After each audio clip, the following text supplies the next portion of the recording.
Alors il y a des traits de caractère qu'il faut savoir gérer parce que si on va dans les extrêmes, ça devient tout de suite dangereux.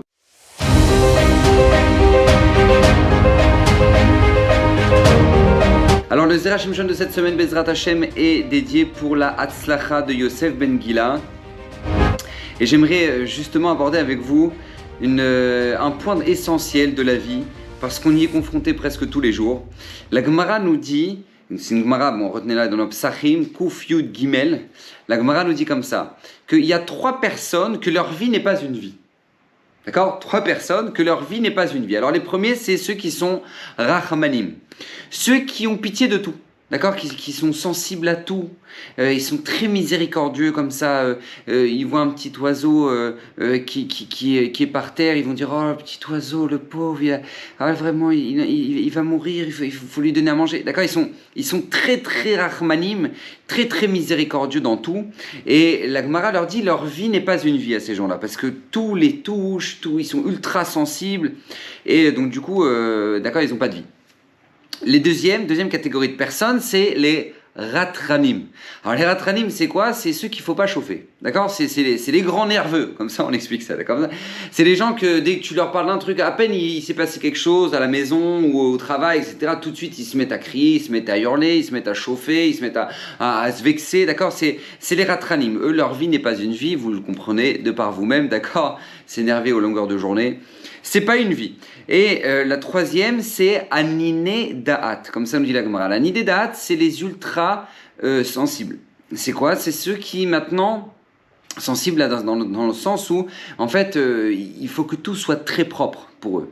D'accord ? Il faut que tout soit impeccable, ils sont très très vite dégoûtés d'une chose. Il faut que, d'accord, par exemple, d'accord, être à la table de Shabbat et les gens ils se passent les salades les unes après les autres et chacun prend avec sa propre fourchette dedans, pour eux, ça va pas le faire, d'accord ? Ils pourront pas supporter un truc pareil. Ils vont arriver à l'hôtel, ils vont regarder les serviettes à la fenêtre pour savoir si maintenant ils sont propres, etc. D'accord ? C'est les Aniné Adat. Eux, nous dit la Gemara dans Psachim, leur vie aussi n'est pas une vie, d'accord ? Ils sont super sensibles à chaque saleté, etc. Donc c'est pas bon, d'accord ? C'est donc 3 personnes sur lesquelles maintenant leur vie n'est pas une vie. Donc je le répète, c'est ceux qui sont hyper ultra miséricordieux. Les deuxièmes, c'est les grands nerveux. Et les troisièmes, c'est les gens qui sont ultra sensibles à la propreté.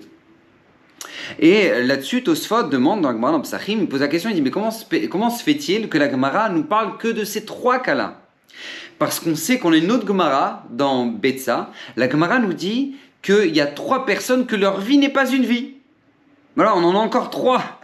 Alors lesquels nous parle la Gemara là-bas ? Alors la Gemara elle nous dit celui qui est Metzapé les Shulchan Chavero, celui qui attend sans arrêt qu'on l'invite. Parce que malheureusement, il n'a pas beaucoup d'argent, il vit vraiment de manière très modeste et il espère sans arrêt qu'à Shabbat, les gens vont l'inviter, vont penser à lui pour qu'il puisse manger correctement, etc. D'accord ? Lui, c'est la première personne dont la Gemara nous dit que sa vie n'est pas une vie. Le deuxième, c'est quoi ? C'est tout simplement Ishto Mosheret Alav. C'est celui dont sa femme le maîtrise. D'accord ? Lui, lui, il n'a pas son mot à dire, il sait à la maison. C'est la femme qui décide, c'est comme ça. Et puis, lui, c'est comme ça. Donc, il a pas le choix. Donc, maintenant, lui, c'est cette deuxième personne dont sa vie n'est pas une vie. Le troisième, excusez-moi, c'est celui qui a, malheureusement, Issourim Begoufo, celui qui a des souffrances corporelles, d'accord, des maladies, etc. Lui, maintenant, sa vie aussi n'est pas une vie.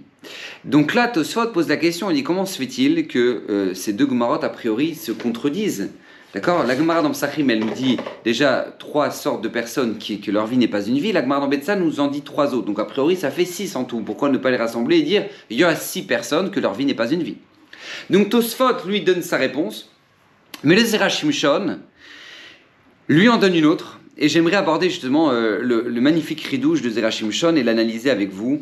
Parce que je peux vous assurer, c'est quelque chose qui est fondamental pour notre bien-être, pour notre développement personnel, c'est vraiment essentiel. Écoutez bien. Le Zera Shimshon nous ramène le fameux Rambam. Le Rambam nous dit que lorsqu'une personne veut maîtriser un trait de caractère, d'accord ?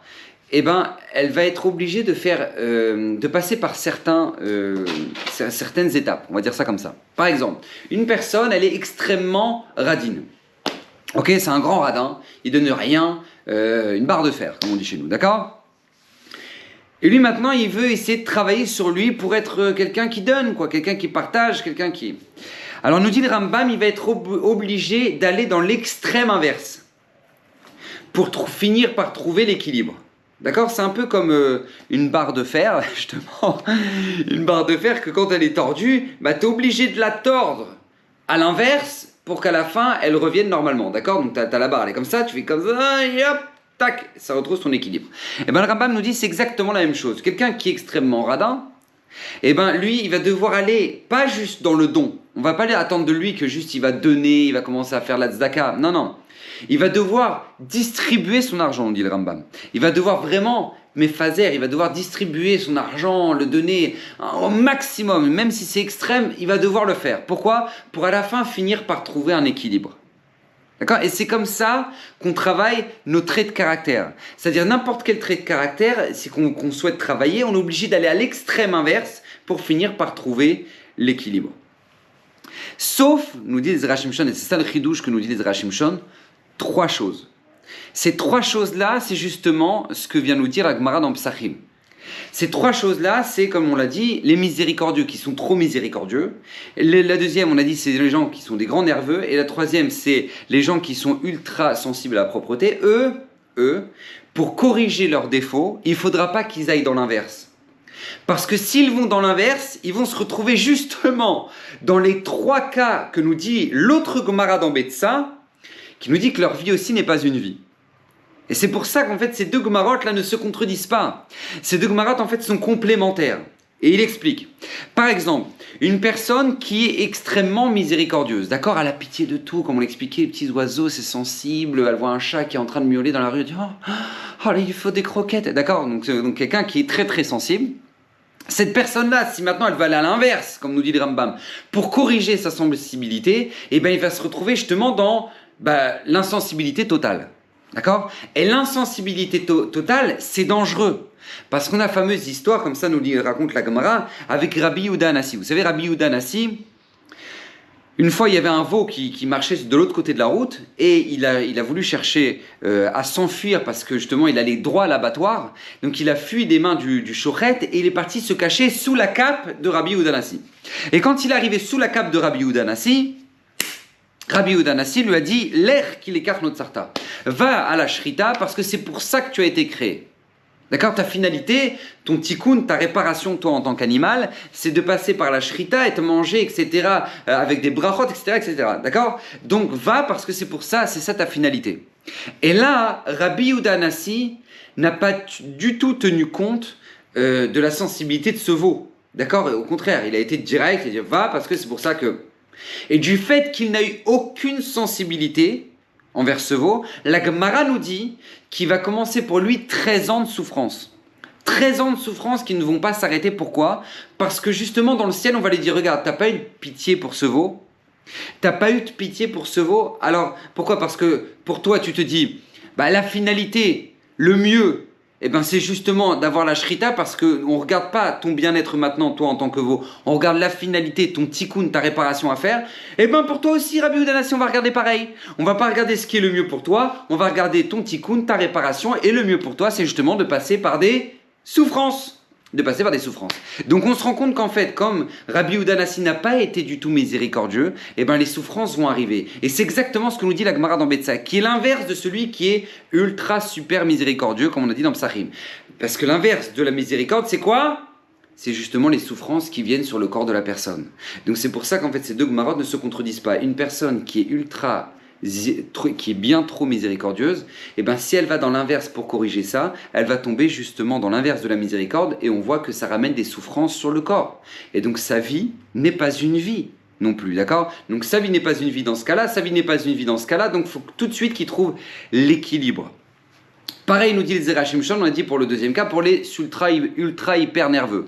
D'accord, les gens qui s'énervent pour n'importe quelle chose, et lui maintenant il veut corriger ça. Alors selon Rambam, il faudrait aller à l'inverse encore une fois. Mais le problème, nous dit le Zera Shimshon, c'est que si tu vas à l'inverse, tu vas tomber dans le deuxième cas que nous dit la Gemara dans Betsa, qui est tout simplement celui que sa femme le maîtrise. C'est-à-dire qu'il existe tellement plus, parce il veut tellement pas être nerveux, qu'il s'efface, il dit non, oh, tu sais, tout ce que tu diras à ma femme, je te dirai amen. Et puis oh non, moi tu sais, moi j'ai plus d'avis. Et puis, or la femme ne peut pas vivre avec un mari comme ça. Une femme a besoin d'un mensch à la maison, elle a besoin de quelqu'un qui choisit, qui fait des choix, qui dirige.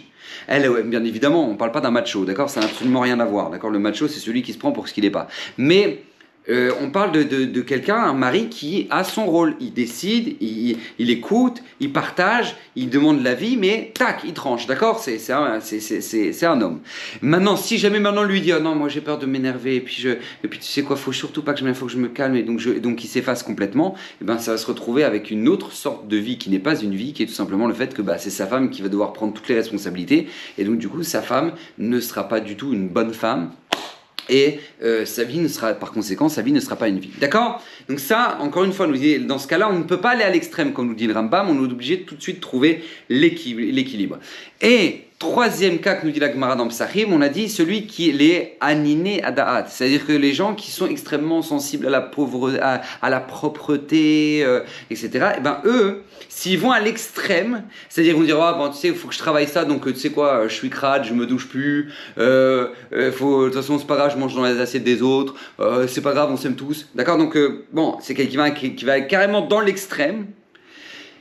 Et bien cette personne-là, elle va justement tomber dans le premier cas de la Gemara dans Betsa, qui est tout simplement celui qui va espérer l'invitation des autres, c'est-à-dire la pauvreté. Pourquoi nous dit Zera Shimshon? Parce que le responsable, le sar, le responsable dans le ciel, qui est responsable justement sur la pauvreté, et ben c'est celui qui est lié à la saleté. Comme ça me dit Zera Shimshon, vous regarderez, c'est souvent lié, la propreté, la saleté et la pauvreté, parce que tout simplement là où c'est sale, là où c'est pas entretenu, là où une personne ne fait pas attention à elle-même, et ben ça amène forcément, comme ça me dit Zera Shimshon, le responsable de la pauvreté qui s'accroche à cette personne-là. Donc, si la personne qui est hyper ultra sensible dans toute la propreté va aller dans l'extrême et va aller dans la saleté, ben il finira dans la pauvreté, ce qui est dans ce cas-là aussi, pas une vie. Donc ce qu'il faut faire, c'est tout de suite trouver l'équilibre. Donc sur ces trois choses-là, nous dit Zera Shimshon, les trois choses qu'on a vues dans la Gemara dans Psachim, les trois opposés, ce sont tout simplement la Gemara dans Betsa. C'est pour ça que nous, on doit tout de suite trouver l'équilibre et ne pas aller dans les extrêmes dans ces trois domaines-là, parce que sinon, c'est pas bon. Là, c'est pas une vie, et là non plus, c'est pas une vie. Donc, bien évidemment, conclusion, nous dit Zera Shimshon, sur tous les domaines des midot, du travail des caractères, des traits de caractère, on est obligé de trouver l'équilibre, comme nous dit le Rambam, en allant à l'extrême inverse.